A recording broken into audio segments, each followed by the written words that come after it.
Alright, hopefully you can hear me. Came to work, both manual lathes are tied up, so I guess I'll just have to write me a little program on the CNC here to turn these shift linkage bushings.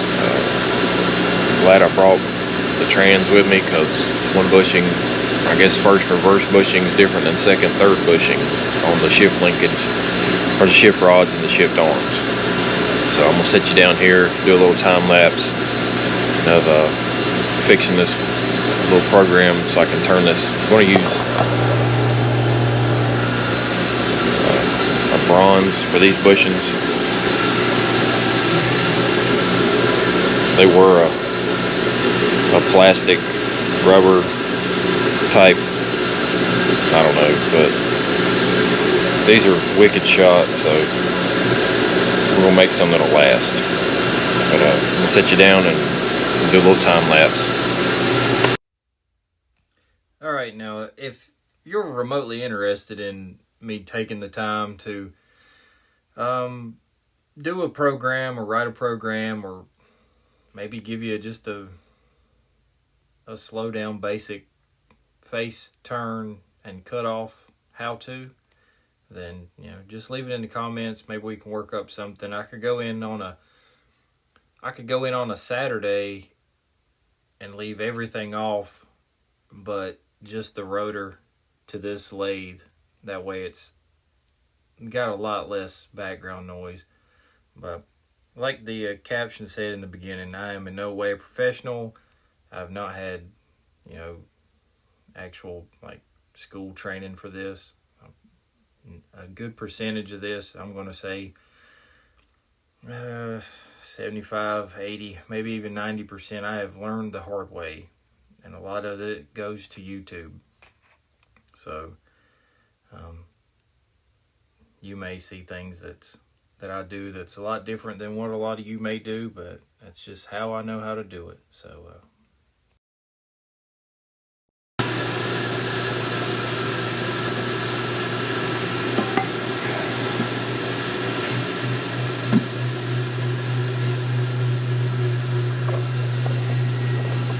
I'll show you in graph.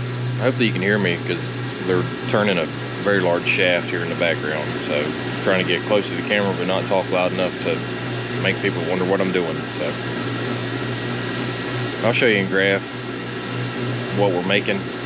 I'll show you the bushing, and it'll kind of make sense to you what we're looking at. So we're making, well, it'll look like this on the screen here.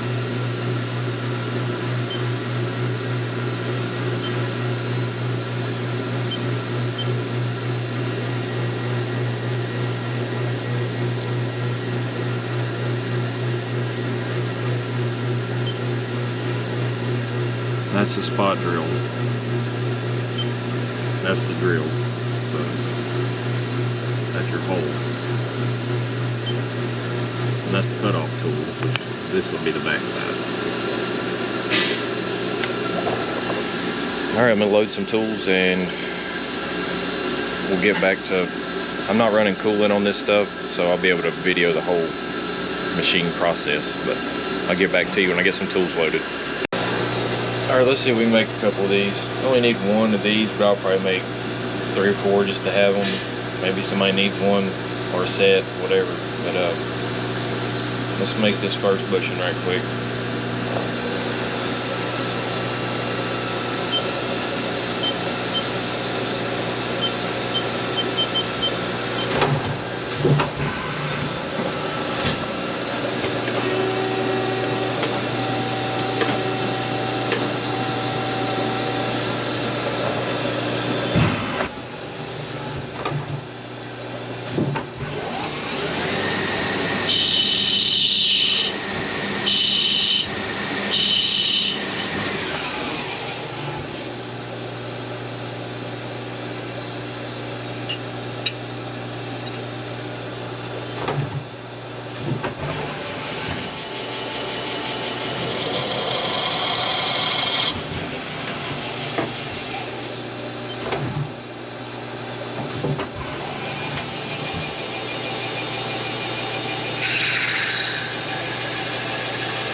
have to deburr this backside, put a little edge brake on that with like a drill press or whatever, and a multi-flute chamfer tool.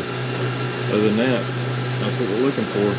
The next two that I need have like a 315 hole. This is a 375 hole. So I'm gonna make a couple of these and jump on the others, but same deal, just smaller drilled hole.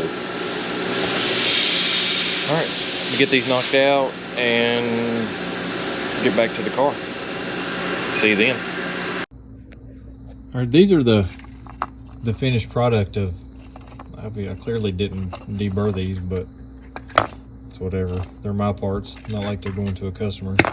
And I didn't really need to make 3 sets of spares, but you know, wrote the program, might as well use it to its fullest. But these are for Saginaw 3-speed shift bushings. I can't remember which one's which on the mating parts. I think it's these two go together. Either way, you know, it's easy to figure out if you had it. So if you have a 3-speed Saginaw and you want a set of really good bushings, I'll be glad to send them to you. That's our finished product. The others are on the car, obviously. And I guess that'll do it for this episode of Left for Dead Garage, the workplace edition, I guess. So thanks for watching. We'll catch you on the next one.